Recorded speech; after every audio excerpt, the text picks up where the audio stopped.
Hello and welcome to this special live of by ThePrint.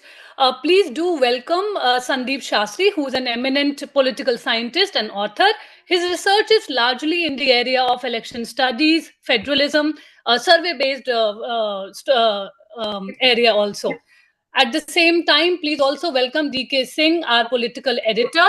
My colleague Iram will also be joining from Madhya Pradesh. We are trying to decode the Madhya Pradesh elections. What exactly explains the sweep by the BJP in the state? Sandeep Shastri ji, welcome to the print. Sir, Thank you. what do you make of this win, which is being called spectacular by many, as far as the BJP is concerned? I think the BJP's victory in Madhya Pradesh is on account of what I would call as three M's: Modi, Mamaji, and Mahila. There's, I think, a combination of these three factors which have got them the win that they seem to be heading towards in Madhya Pradesh. Clearly, the central leadership of the party has played a key role in getting them the victory in Madhya Pradesh. The number of rallies that the Prime Minister had in the state have been phenomenal in terms of numbers. We can also discount the impact of the Chief Minister. That's why I put Mamaji as factor number 2. Let's remember that initially, when the first 2 rounds of campaign of candidates were declared, the Chief Minister did not seem to be very, very active in the campaign. It's only in the 3rd and 4th round of candidate selection that all those he wanted were actually given the ticket, and then he goes headlong into the campaign. Which brings me to the third factor, Mahila. I think his 2 very, very popular programs, the Ladli Behna and the Ladli Beti program, seem to have switched the women votes quite significantly in favor of the BJP. So for me, it's a combination of these 3 factors which have helped the party overcome the fatigue factor, the incumbency factor. And I think in some senses, the Congress peaked too early in Madhya Pradesh. And what was seen a few months ago as a very, very positive environment for a Congress victory was frittered away through the campaign. And as the campaign ended, it became very clear that the BJP had an advantage. Well, in the course of this live, we will also be taking questions from our audience as and when we receive it. DK sir, you were saying something. No, I just wanted to ask, everybody is asking just one question now. Will Shivraj Singh Chouhan get another term? Given the magnitude of the BJP's victory, do you think the party should be going ahead with Shivraj Singh Chouhan as its face again? Or it's in a position to, change leadership, bring a new face? Now, political wisdom of the last decade would tell us that a key element in the choice of state leaders for the BJP is the suspense and surprise element, which has always been in play. I think the case of Madhya Pradesh would be slightly different. It may be very difficult for those who will decide on the leadership in Madhya Pradesh to sidetrack or to sidestep Shivraj Singh Chouhan. Given his role in the victory of the party, and given the fact that you do not have other leaders of his stature at the state level, I think at least in the Lok Sabha election, there would be no effort made to disturb him. My own sense is he is likely to continue as the Chief Minister of the state. So, sir, we have seen him for decades. Yet, if I may ask you to decode Shivraj Singh Chouhan as a politician and as an administrator. If you see in the time of the distribution of the tickets in the first and second round, he went to his constituency and asked a question to his supporters and voters. Do you think I should contest the next election? This was after members of parliament were given the ticket. This was after 4 ministers were given the ticket. He raised this question with the audience. I think somewhere the strategy team of the BJP realized that without him being in the forefront at the state level, it would be difficult to stave off anti-incumbency. And therefore, I think you have him being brought in a big way, conceding the fact that his presence was important in the state for the campaign. So I think, and also if you look at how he has today spoken about the BJP's performance, he started off by remembering that this was the anniversary of the Bhopal gas tragedy and reflected on that as he began, gave full credit to the Delhi leadership, also then full credit to the voters. So I think packaged his comments on the victory extremely well. And I think he is very shrewdly creating the environment which would bring in that inevitability of his being made the chief minister. So, sir, he becomes the chief minister, if he becomes, for the 5th term. He has a very clean image. He is a prominent OBC face of the BJP. So now that he is heading into his 5th term, do you consider him in the succession race in the BJP at the top, at the very top, be it 2029 or whenever? I don't know if there is a succession race in the BJP because I don't see any vacancy for a succession. So I think that issue will not come up until much beyond the next Lok Sabha elections. The BJP is clearly going to fight the next Lok Sabha elections under the Prime Minister's leadership. And if they were to win that election, the entire 5 years would be seen as a term given to the Prime Minister. And I think the succession battle is a battle quite some years away. Exactly. So I think it's a little too early to talk about that. 2029 only, because everybody is talking what in 2029, and we have a list of contenders and pretenders. Does he figure on the list now? Style of politics in the BJP, everybody would be praying that their name is not discussed because the surprise and suspense element is key to BJP decision making. So coming to this original point about this Ladli Behna scheme, now everybody is talking about that scheme. Would you credit this victory to just one scheme announced a few months before the election, or you see a long-term pattern? For instance, agriculture growth in Madhya Pradesh, it has been over 6% over the last 1 decade. It's 6.1%. Expansion of irrigation, expansion of cropped area over the last 2 decades. It has been phenomenal. So is it fair to credit this entire victory to one single scheme? I would not link it to one factor alone. You are perfectly right in saying either the Ladli Behna or the Ladli Beti scheme alone is not the key element in the victory. I think it's a factor and not the factor. There are a range of other factors which you mentioned, including their success in the field of agriculture, the fact that now Madhya Pradesh is the one which is the largest milk producing state, beating Gujarat.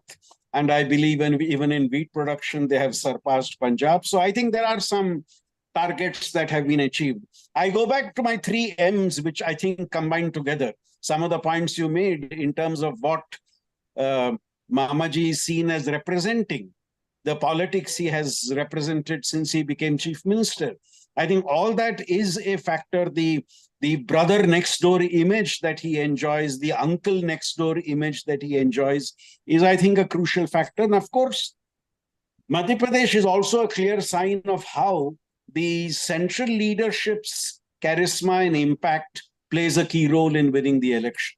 So I think this combination of 3 factors, I go back to my 3 M's. The combination of these 3 M's is critical in explaining how the party has done in the state. And of course, they have been greatly helped by the Congress not seizing the moment, or as some people would say, the Congress peaking a little too early. And maybe now in retrospect, it also looks to be that the Congress did not choose a second line of leadership of younger faces to be able to support the leadership at the state level. I think in retrospect, when the party looks at what contributed to its defeat, I think this factor also would need necessarily to be included. So coming to that point, sir, 2 big leaders of the Congress in Madhya Pradesh, Digvijay Singh and Kamal Nath. Now they are in their 70s. it's like they have to walk into the sunset whether they like it or not. What next for the Congress there in Madhya Pradesh? Because as you said, there is no younger leadership emerging. I think as they prepare for the next Lok Sabha election and beyond, the Congress would face a huge challenge across North India. Now, I've often been saying that there is a North-South divide emerging in terms of the Congress success. You had a success in Karnataka, you now have a success in Telangana. But the party is not able to replicate it in the north of the country. The expectation was in Chhattisgarh, you would have the first state in the last 10, 15 years where you are able to return to power. But that also does not seem to be happening. So the Congress does face a serious crisis in north of the Vindhyas. And it would need to look at whether at the state level it has given space to a new line of leadership to emerge. Let's remember that last time the Congress won the election in Madhya Pradesh, you were in power for 1.5 years, and your inability to accommodate younger leaders in your power structure and decision making is what caused the collapse of the Congress government.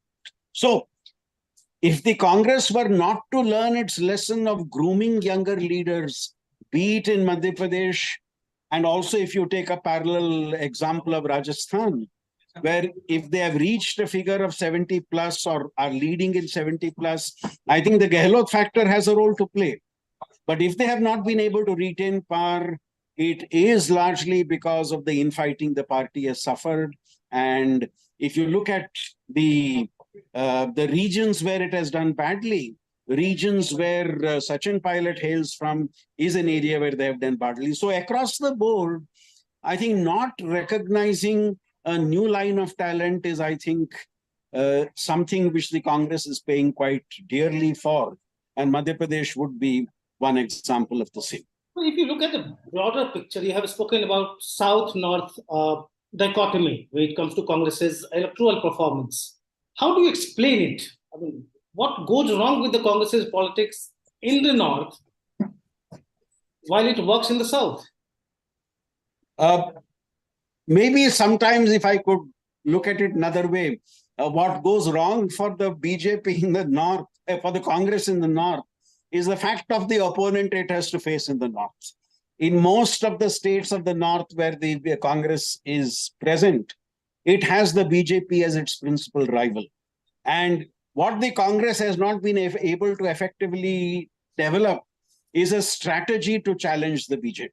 So in the South, on the other hand, their principal rival in Karnataka may well be the BJP, but there are other parties in the South who are there competing with.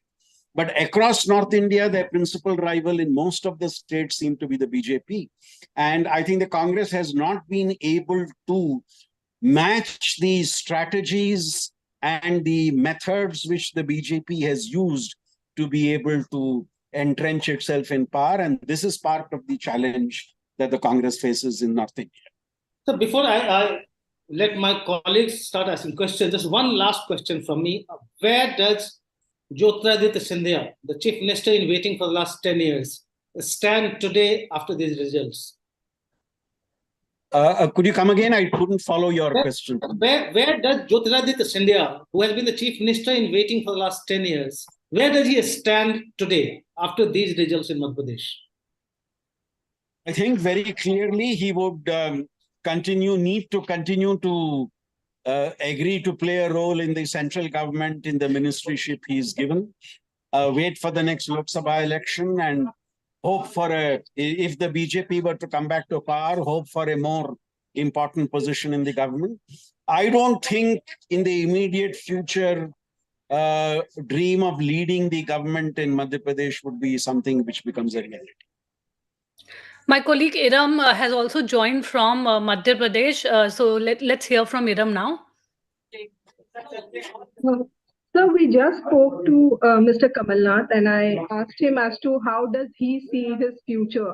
And he said that, it's a decision that we all, the senior party leaders will sit and decide. My question to you is that after the results today's result. How do you see Congress in Madhya Pradesh, considering that you just pointed out that there is no second rung of young leaders present here? Do we see Madhya Pradesh to remain a BJP bastion for the next decades? Because with the Congress being the principal opposition and being completely wiped out the way they are, how do you see Madhya Pradesh in the coming few years? 2 points.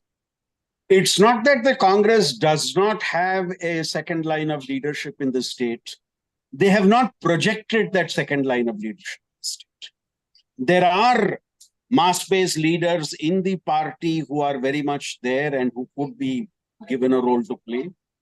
I think one way they could start off that process is by making one of these younger leaders as the leader of the opposition in the assembly to challenge the ruling party. And I think across the state, across the regions of the state, it may be important for the Congress party to identify these younger leaders who could play a role. And the space for these leaders would need to be created.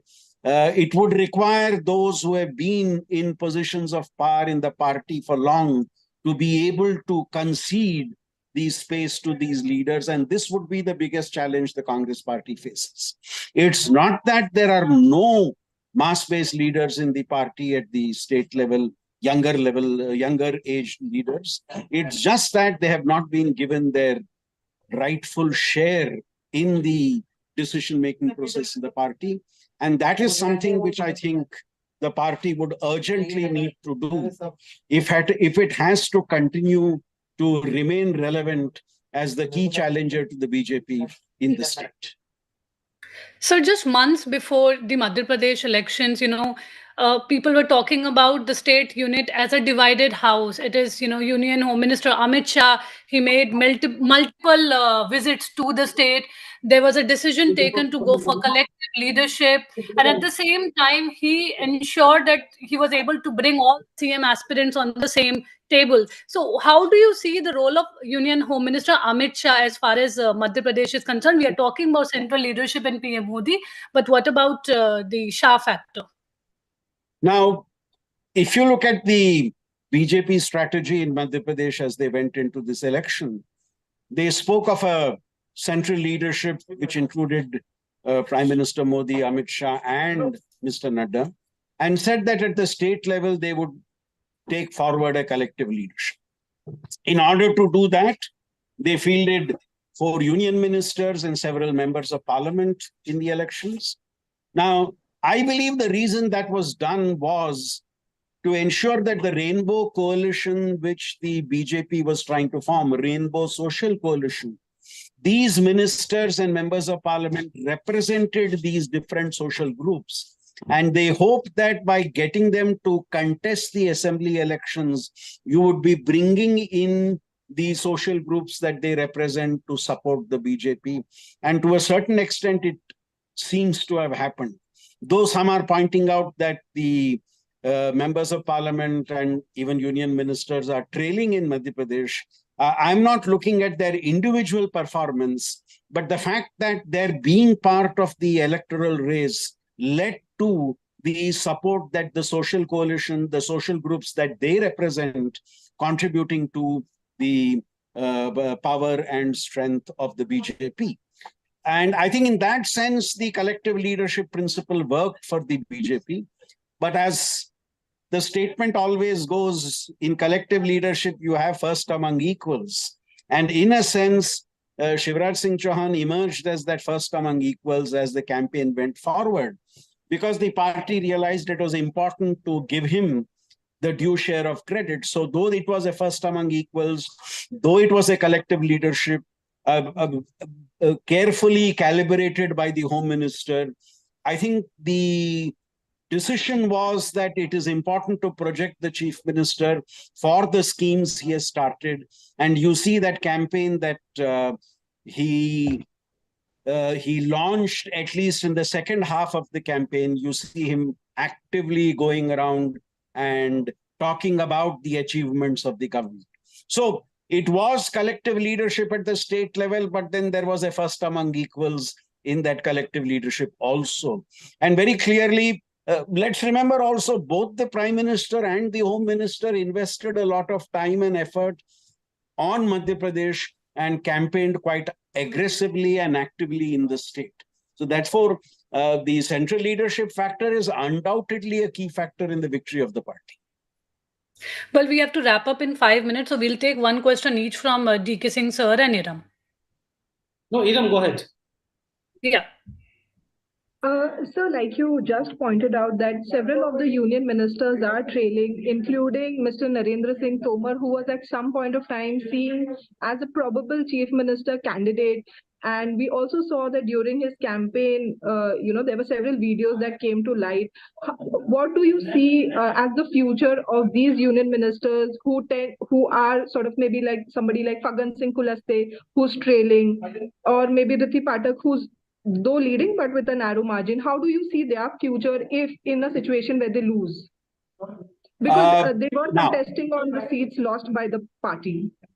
Now, if they were to lose the election, there is no question of there being chief minister contenders. And that makes it much easier for Shivraj Singh Chouhan's choice to be made. Now, again, looking at how the BJP leadership has strategized on these issues in the past. These are members of the Union Council of Ministers, some of them. Now, there is still a year left for the Lok Sabha elections. It's very much possible that they could be asked to focus on the ministries and the work that they are doing, and also take part in the build up to the campaign in Madhya Pradesh for the Lok Sabha elections. So I think you will have many of them returning back to their roles in the central government and performing there, and also taking care of the campaign in their areas in the state. Though, of course, they would stand much weakened if they were not to win the assembly elections. Even if they were to win, I will not be surprised if they give up their assembly seats to continue to be in the Union Parliament until the term of the Lok Sabha is over. Sir, I'll end with this. Continue, DK sir. Yeah, just one last question. If you were to quantify the contributions of different factors and personalities which went into this stupendous victory of the BJP in Madhya Pradesh, what would that be? Flippy politics, PM Modi, Shivraj Singh Chouhan, Hindutva. How do you quantify these factors? I think your assessment. Now, it's very difficult to specifically quantify these factors. I would put it this way. The base was established by the perception that the schemes that this government has implemented have reached the common people. The base, secondly, was also the Rainbow Social Coalition that they have been able to create and get support from. The second layer of that cake, if you may, I think was the efforts of the Chief Minister and the leadership of the Chief Minister and the persuasive skills of the Chief Minister as he went around campaigning. And of course, the third layer, which you may call as the icing, if you may, was very much the charisma and role of the Prime Minister in the campaign that he led in the state, along with other key central leaders like the Home Minister and the party president. So I would put it in the sense of these three layers: a base layer which gave them the foundation, a second layer which gave them a little more visibility, and a third layer which brought them the type of numbers that they have. So I think it's a combination of these three layers, which for me contributed to the type of victory that the BJP is heading towards in Madhya Pradesh. Sir, I'll end with this question. Many are now saying that Madhya Pradesh is the new Gujarat. What do you have to say on that? Madhya Pradesh, for me, is not the new Gujarat, but what Madhya Pradesh would like to say, we are the Madhya Pradesh of Bharat. We are at the center of Bharat. We are at the heart of Bharat, is what I suspect a lot of those living in Madhya Pradesh would like to say. Thank you so much for joining us, sir. Thank you for this analysis. Thank you, DK sir. Thank you, Iram. Thank you.